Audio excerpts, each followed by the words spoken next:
Hey guys, before we start, I just want to remind you that there are links in the description, education, information, resources for Black Lives Matter, as well as Pride Month with the Trevor Project, and the usual resources for mental health. Make sure you're taking time to be educated, know what's going on in the world, and remember to take care of yourselves, please.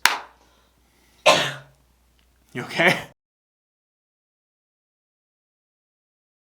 Hey guys, welcome back. I'm Bill, and this is Trying to Stand, where I try new things in pop culture because I've been living under a rock. God, that was loud text tone in my ear. It is the end of June, the end of Pride Month, and I wanted to close out Pride Month by listening to Girl in Red for the first time. A lot of you guys have been leaving suggestions and songs in the comments. Excited to check them out. But yeah, just because Pride Month's ending doesn't mean I'm done talking about artists in the LGBTQIA+ community. I just wanted to make sure that June kind of encapsulated some pride, get as much of that representation in as I could. We're closing out the month with Girl in Red, and we're starting with girls. It's difficult. I don't like assuming people's genders, but Girl in Red.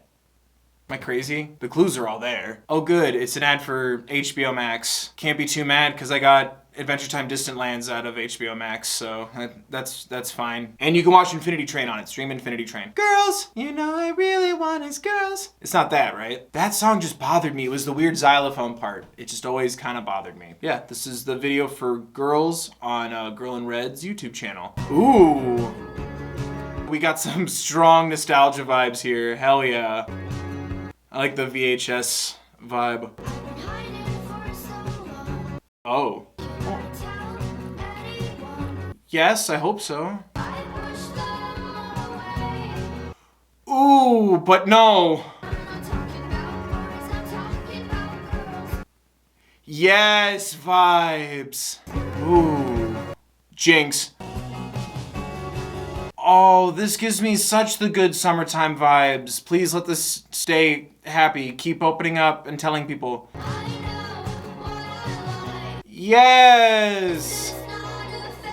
No, it's not. Oh, I love this. It's like a beautiful, happy, sunny lesbian road trip song.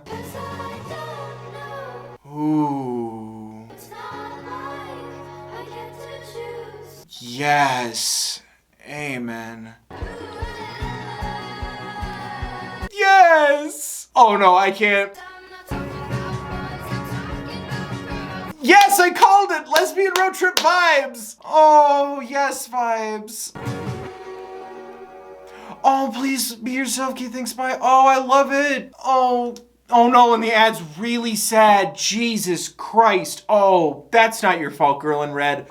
I loved that so much, and my eyes even got a little wet. Not sex way, like in the happy way. Oh, there's something about like that VHS camcorder static filmy strip at the bottom, and it had this like, it fed on my nostalgia, but it also, I feel like, helps transport you to a time where it was socially more difficult to talk about, address, come to terms with those feelings. Not to imply it's a breeze now, but I think it kind of helps transport you to a time where our mindset wasn't as improved as it is right now. Fingers crossed, 2020 is a mess. But I loved that like beautiful like summertime vibe, and I loved just how happy it was. You could feel like that processing of the emotion. While this is all so new in the POV of the song, I loved the steadfast like, no, you don't get to choose. No, this isn't a phase. Like, it's just who I am. And then it ends on a celebration, like getting the leave that thought and comment out of the section.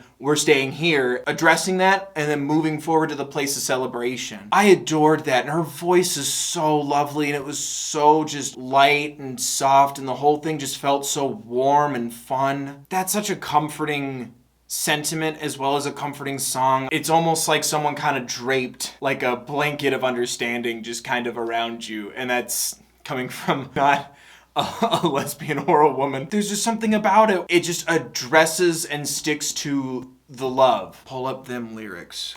Girl in red girls. That sounds weird. Yeah, looking at the lyrics reminds me of the upsetting beginning. I love that it takes you through that process of opening up, coming out, starting with addressing like your feelings. They're not going away. Like, can I tell people? I'm afraid of what's gonna happen. I keep pushing people away. Instantly cutting into a bit of the chorus and like, they're so pretty it hurts. I'm not talking about boys. I'm talking about girls, which, bless you, I love that like the lyrics make sure you know what I mean? It's not implied. It's not, oh man, if Bill dissects this, maybe he can find the part that gives him the vibes. Boom, right there. Like, just so confident. I just love that. It's just awesome to see someone be so open like that, you know? And I hope that kind of understanding for everybody. You kind of start to see that like, I can't do it. I should be into this guy, but I'm not. I'm feeling it. This is me. And it ends with,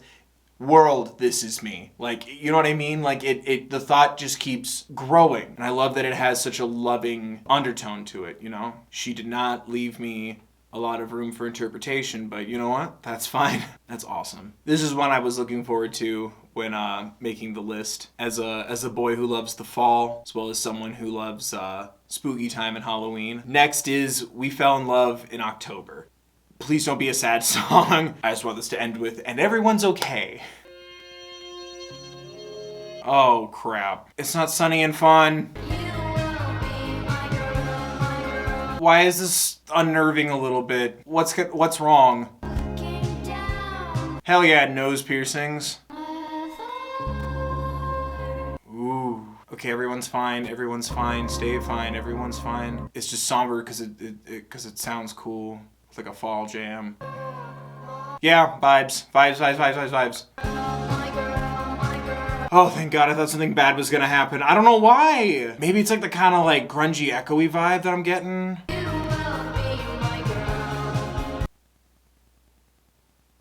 Oh, thank God.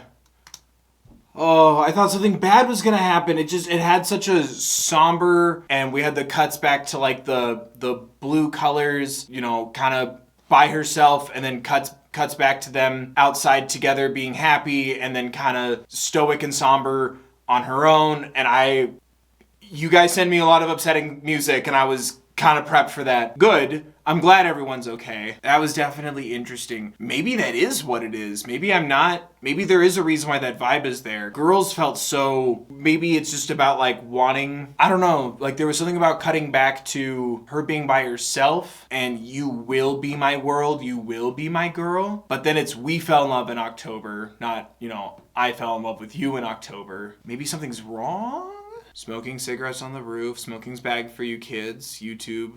I'm telling people not to smoke. I really like that kind of cold, melancholy kind of vibe from it. But the fact that it's about a relationship and it's so cold and melancholy, it does make me wonder if something's up with the relationship. You know, like they're not on the same page. Maybe part of that repetition is kind of a reassuring thing, like this will work out or this will be okay. Maybe it is about a rough patch. Because like I really like the song. Like it had such a good declaration about it, you know, like it's so much certainty. It's not like, oh, what if we fell in love? Took me to this place of like when things stop being so hot and intense and it takes you to like the beginning of that transition into a more comfortable phase. You will be my girl, my girl, my girl. You will be my world. Maybe it is to reassure both yourself and her. Maybe it's about having difficulty expressing how you feel and like not being able to put it into words. So driving home the words that you do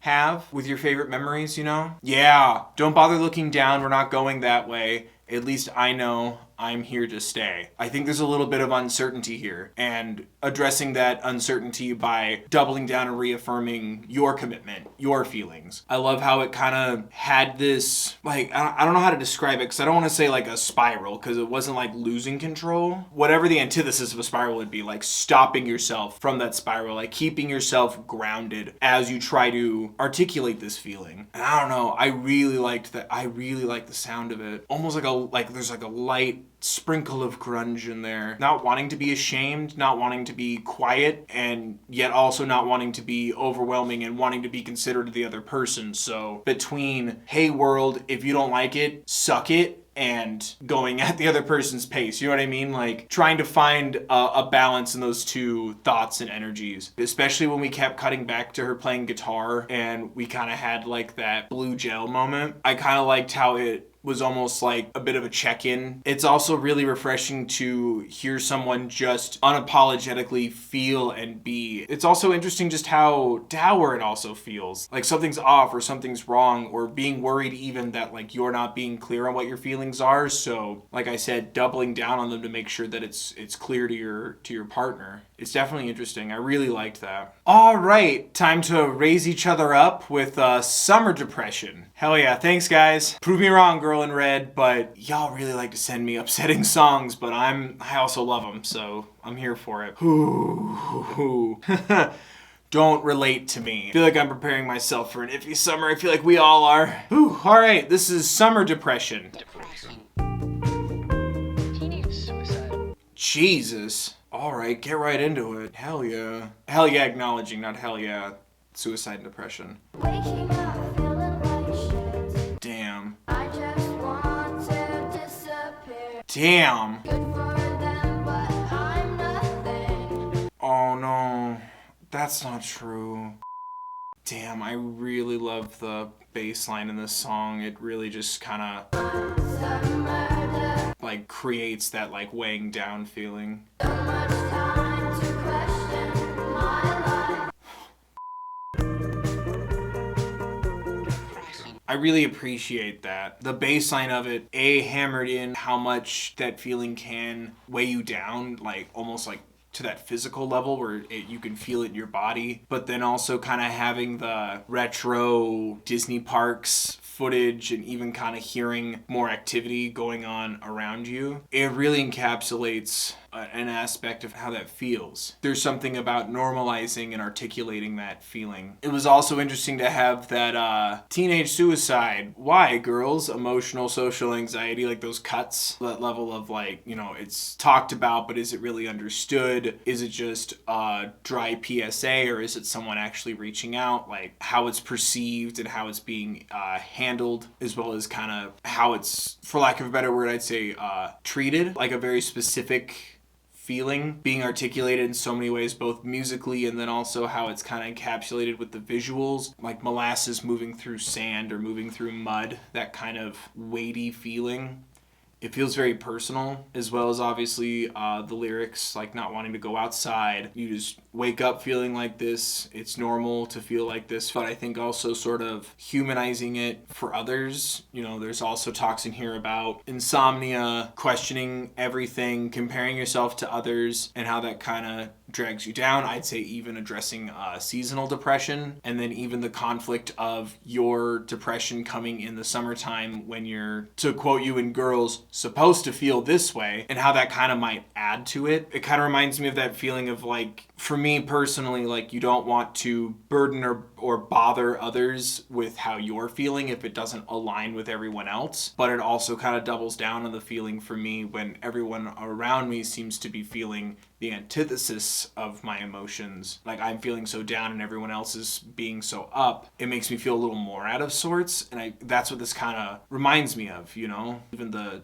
tempo of the song, at some points it sounds like kind of like a buzzing and a humming, like in your brain. You know, there's so much going on around you that doesn't quite fit how you're feeling, and that sort of begets and intertwines your feelings and affects them, you know? I don't know. I definitely appreciate this kind of a song. I feel like it sort of addresses that it's more than just slapping the label on it. Those cuts with that audio, it makes it all feel kind of superficial when someone's not talking to you. When you're getting a Band-Aid instead of a proper resource or attention to it. And I think that's kind of what the song is about for me. The complex nuances of feeling this way. It can happen at any time. It can happen to anybody, and you can't group it in as like, oh, it's a teenage thing, it's a girl thing, oh, it's social anxiety, oh, it's depression. Like, it's so much more complicated than that. And I think that's kind of what this song speaks to. Like, it helped me pick up on so many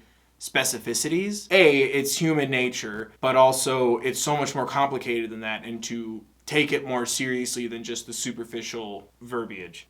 I really liked that. And like it sunk me in too. Like I wasn't like shredded emotionally, but like I got weighted emotionally, if that makes sense, in the music. And that's impressive and unnerving to be able to generate that feeling so well. But good for you for tackling that kind of stuff, you know? Whew.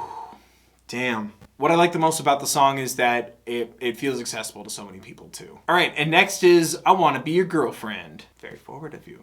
But we've already established that you have a lot of confidence in yourself at this point, so hell yeah. Ooh. Ooh.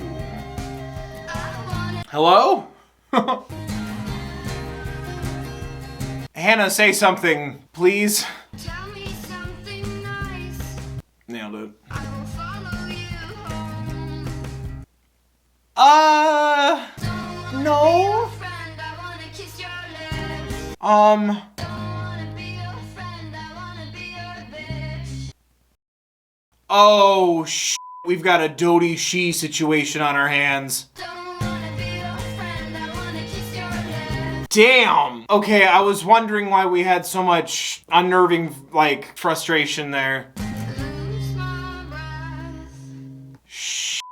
Damn, Girl in Red, I'm sorry. I mean, yes, lesbians, but boo, lesbians feeling pain. And heartbreak and rejection and all the negative stuff that comes with life. That sucks too, because I really like the vibe of this song. Like I really love the music of it. I love that like kind of grungy indie rock love song. Ow, I hit my fist on the desk and that hurt. Because I was trying to strum like this for some reason. But I really loved like the vibe of it, but damn it. And what's ironic is I feel like that kind of encapsulates the song. You know, like getting excited, having a feeling, and then it's not gonna work out the way you want it to. I was a little put off by the lyric of I will follow you home, although my lips are blue and I'm cold. Wishing for something that isn't going to happen. I'd say even about how it is unhealthy to like dwell on it. Like it's not so much literally I'm gonna follow you to where you sleep at night, but it's like I'll still follow you even though I'm not getting the nice things I want to be told. There's no flowers, no blue skies, no positivity. Like I'm cold, like I'm not getting any reciprocation here. Losing yourself in the feeling and wanting to ignore, knowing it's not gonna go that way. Being hung up, essentially, is kind of how I'm taking it. That last step of neglecting yourself, like kind of that unrequited love, it's right before the big return to I don't want to be your friend, I want to kiss you until I lose my breath. Holding out for like, please, like, give me hope before realizing it's just not gonna happen. But also, I think it also addresses that part of you when you're going through an unrequited love like that, where you're kind of ignoring the part of you that should be looking out for your own heart, your own self, looking past that, going for something that's slowly starting to turn into a fantasy and not wanting to acknowledge it yet. I don't want to be your friend. I want to be your bitch. I want to touch you, but not like this. This can't be real. It's all just a dream. It's almost like at that point she has laid everything out on the table. Nope. And then just, oh, great. Accepting the no. Wishing that it was all a dream, wishing that you hadn't said that. After hearing the full song, like I'm also really glad it doesn't like push any sort of boundary. It just, speaks to that lack of self-care that desperation feeling. And you can really start to kind of feel it, like, it starts to feel like flustered and maybe a little hot in the cheeks and a little, well, at least I tried.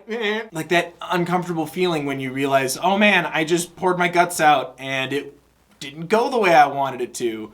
Great, please tell me I'm dreaming. Appreciate that. It's strange. I hope I'm right. Because there's also a part of me that wonders if it's about two people who have started to be together and one starting to kind of recluse back, not ready to be out. I don't think so, but that's a possibility too. Like I said, I really love the song. I love that like kind of indie punk kind of a vibe to it almost. I kind of love that electricity underneath it because there's so much emotion, because like I said, it feels so flushed. I really love being dropped into a specific moment like that, musically as well as lyrically. I really enjoyed that. I'm really bummed that happened. It's interesting. I love hearing other people's perceptions on that and stories from it, I don't know We're all people and I like relating to other people. It's great. Anyway, next song, please. I'm just really curious what the hell this song is. Dead Girl in the Pool. I don't know. There was something about just looking at the name of it and how excited people were. And I'm like, what the hell is this? Like, is this a murder mystery? Because if so, I'm here for it. And then the song ends with, and who do you think the killer was? And then I get to pick. Again, it's so funny to see the YouTube videos because it's like Girl in Red, Dead Girl in the Pool. Revolver, Redemption, Girl in Red, Dead Girl in the Pool, Redemption 2 for the PS5. All right, Girl in Red Dead Redemption in the pool. All right. The house is such a disaster. Oh, damn. There's a dead girl in the pool. The dead girl in the Oh, it's a literal Jesus Christ. I don't know what to do. Yeah, I don't know either. The dead girl in the pool. The dead girl in the But like the song slaps. Does it have to be so unnerving? But I love the music of it. Holy crap. dead girl in the pool. Ooh. That caught my eye. Ooh. I'm the dead girl in the pool. I'm the dead girl in the pool. Jesus. I mean, damn. That one's my favorite song. That is the most, like, interesting, vintage, vibey, upsetting, retrospective, reflective banger. But that slap. Is it weird that that slapped so much? Like there's a dead girl in the pool, I'm the dead girl in the pool. Like damn, I'm the dead girl in the pool too. I really like that song. But then I'm sitting there and I'm like, guys, someone's dead. Like, the visuals really helped because it was a different party. First I'm like, oh damn, Girl in Red stuck in a Groundhog's Day, Happy Death Day from hell. But I think that's the idea, is it's the common denominator isn't waking up at the same party feeling this way. It's waking up in parties all the time feeling this way. Because first what I heard at the very beginning, there's a dead girl in the pool. I don't know what to do. I'm the dead girl in the pool. I can't stop staring at my face like a reflection. Someone died, but it was me. You know, it's like this feeling isn't anything new. My tan has begun to fade. Is this real or is this fake? But then going right back into the chorus right after these like fleeting thoughts. It's not even the focal point of the song. It's like they're just kind of peppered into the beginning and then they just kind of dissipate. Like talking about everything's a mess, you know, like obviously like partying and everything, like really starting to want to sit down, check in, think about who you are, you know, kind of like you almost want to kind of reflect on and communicate with yourself a little bit, take care of yourself, but then you just kind of get distracted with partying or other things. You know, you start to kind of have those thoughts and you just instantly push them away. Like you don't want to, I don't want to say it like you don't want to work on yourself or improve on yourself, but it's like you're neglecting something about yourself and it's starting to build and add stress and identity because you, while waiting to examine yourself, still keep having experiences, still keep having changes. And it's like you don't recognize yourself anymore. Like there's a dead girl in the pool, like that dead girl being who you used to be or the idea of who you thought you were. Almost like as if maybe you're even saying like you never pictured yourself doing these things. I don't think it's about like exactly like sexual identity, but that could be a part of it too. But I think it's about like your core being identity. Either you're flourishing in an escape and enjoying your escapes from these feelings, or the feelings are just super overwhelming because you're kind of like waking up not really remembering everything. You know, it kind of feels like you lose part of your time. You kind of lose track of yourself a little bit, if that makes sense. I think it's like you're trying to like figure out who you are as you're starting to think that, oh, it's time for another party. Then you wake up the next day again and you're still not giving yourself time to check in with or recognize yourself, you know? The line about the summer tan fading, it's like time's still moving forward while you're still, you know, partying and not really figuring out who you are, or that feeling of like starting to introduce yourself to who you are now and let go of this notion of who you were. Like it's a bad comparison, but I feel like it kind of fits. Once I started like shaving my head because, you know, I am genetically incapable of growing my hair in every place on my scalp, I still kept picturing myself with hair until I'd see myself in the mirror. And I think sometimes it takes your brain some time to catch up to the present. And I think part of that had to kind of do with my own denial over losing my hair and shaving my head and wearing more hats and looking more like a hipster with each fleeting year. But I think it's kind of that feeling of like your physical time, your physical body keeps moving forward. Your experiences keep adding up. You're changing who you are fundamentally just organically through your actions and through your life, but your headspace hasn't quite caught up to it yet. And it feels like every time you have a footing on who you think you are now, there's more experiences being added, more is going on. And it's to the point where you feel like once you finally caught up, who you thought you were is already dead and gone because you're now this other person now. Almost like shedding skin, but I felt like that was a little grosser than me just talking about my baldness. But damn it, I really like the fucking song. The song was so good. Like, it really rocked. Throw me some glow sticks and I can jump up and down to this kind of a vibe. Like, I really liked the song. But as soon as it's like, there's a dead girl in the pool, I'm like, someone help. But I really liked this feeling of not only playing with maneuvering through anxieties, but also maneuvering through, there's a lot of anxiety in this song, but also maneuvering through, growing up and the changes that are happening in your life. And sometimes it can happen really fast and it feels like you can't really catch up with it, if that makes sense. I think it's just about checking in to make sure that you are becoming who you want to be, because you can't bring the dead girl in the pool back to life. I got a little misty-eyed during Girls, but I didn't cry, and I really needed a night where I just don't cry. Maybe I'm just out of tears. I'm stressed. I don't sleep too good anymore, but this was really good. It's this weird grunge, punk, indie pop combo, and I really dig it. But yeah, there you guys go. What do you guys think? What do you think of my thoughts? What do you think of the songs? Are there more Girl in Red songs you want me to check out? Are there artists you want me to listen to? Let me know in the comment section down below. Don't forget to like the video if you did. Subscribe if you want more. Thank you so much for watching, guys. I appreciate each and every one of you. Now that June is wrapping up, once I get my final numbers from the money that the AdSense has generated from June, I'll be making my donations to the Trevor Project in the NAACP LDF. Don't forget, I'm going live July 1st, 7 p.m. Central Time. Details are there. Come hang out. We're going to be raising some more money and just talking, and I just want to check in with you guys and hang out. Thank you guys so much for watching. Please don't forget, there's links in the description for resources for both information on Black Lives Matter, education, donation, resources there, the Trevor Project, and also mental health resources. Make sure you're checking in with yourself. Please stay aware of what's going on. Keep yourself educated. Be mindful and respectful of others. And remember to take care of yourselves, please. Whew.